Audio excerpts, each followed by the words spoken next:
কালকে না একটা অদ্ভুত ঘটনার সাক্ষী থাকলাম। সেটা তোমাদের সাথে শেয়ার করছি। তখন বাজে রাত 11:15। আমি আমার ঘরে রীতিমতো যেরকম শুয়ে থাকি সেরকম শুয়ে আছি। আর আমার হাসব্যান্ডও ওই সময় ফোন করলো যে, "আমি কিন্তু বাড়ি আসছি। তুমি খাওনি তো?" আমি বললাম, "না, না আমি খাইনি, তুমি চলে আসো।"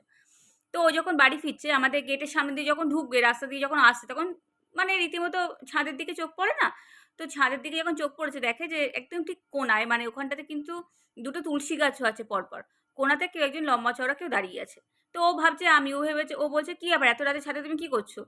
বলে ও গেট দিয়ে ঢুকেছে, আমি হল করার দরজা খুলেছি। তখন আমাকে বলছে, "তুমি ছাদে ছিলে?" আমি বললাম, "না, আমি তো ঘরে শুয়েছিলাম, ছাদে ছিলাম না।"